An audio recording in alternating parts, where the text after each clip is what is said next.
Police শূন্য চট্টগ্রামে অরক্ষিত সব থানা। আগের রাতে আক্রান্ত হয়েছে কয়েকটি, আহত হয়েছে পুলিশ সদস্যদের অনেকে। এরপর থেকে মাঠে নেই কেউই। এর বিপরীতে চট্টগ্রামের সংখ্যালঘুদের ধর্মীয় স্থাপনা এবং বাড়িঘর পাহারা দিচ্ছে সাধারণ ছাত্র জনতা। সিলন ফ্যামিলি ব্লেন্ডের কড়ালিকার আর সতেজ স্বাদের পারফেক্ট ব্লেন্ডে স্বপ্নেরা মিলুক টানা। চট্টগ্রামের সবচেয়ে ব্যস্ততম সড়ক আগ্রাবাদে গণপরিবহনের শৃঙ্খলা ফেরাতে দেখা যায়নি কোনো ট্রাফিক পুলিশকে। একই অবস্থা আইন শৃঙ্খলা পরিস্থিতি নিয়ন্ত্রণের ক্ষেত্রেও। কোনো সড়কে নেই টহল টিম।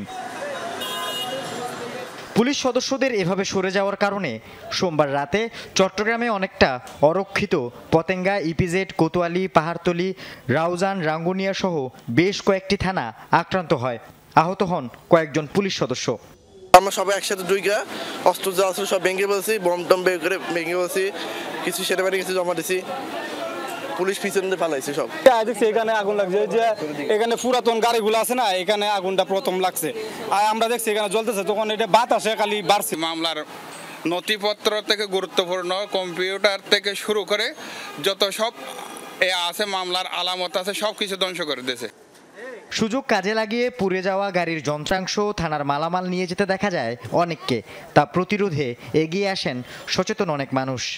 গতকাল দুপুর থেকে প্রচুর আনন্দ মিছিলের পর থেকে আগুন জ্বালাইছে, পুলিশদের প্রচুর হামলা করছে, লুটপাট অনেক কিছু। আজকে সকাল আমরা সবাই এসে এলাকার লোকজন এসে সবাই এটা পরিস্থিতি ঠান্ডা করছি।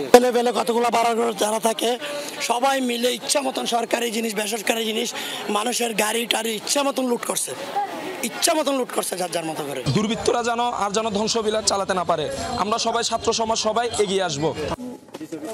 কোতোয়ালি থানা থেকে লুট করার সময় দুর্বৃত্তদের ধাওয়া দিয়ে একটি অস্ত্র উদ্ধার করেন বৈষম্য বিরোধী ছাত্র আন্দোলনের শিক্ষার্থীরা। পরে তা ট্রেজারিতে জমা দেওয়ার জন্য আইনজীবীদের কাছে হস্তান্তর করেন। একই সাথে চট্টগ্রামের সংখ্যালঘুদের ধর্মীয় উপাসনালয় সহ বিভিন্ন স্থাপনা পাহারা দিতে দেখা যায় সাধারণ ছাত্র জনতাকে। চট্টগ্রামের মহাজনঘাটা এই মন্দিরের মতো রাতভর জনতার পাহারায় ছিল সংখ্যালঘুদের ঘরবাড়িও। না, কোনো সমস্যা হয়নি আমাদের, এরা সবসময় আমাদের পাশে আসে, দেখতেছে। খালি একখানা বই লাগিল, আজ আর কোনো বই নেই। ভালো করে নিষেধ করে দিয়েছি যেন তাদের গায়ে টুকাশো না লাগে।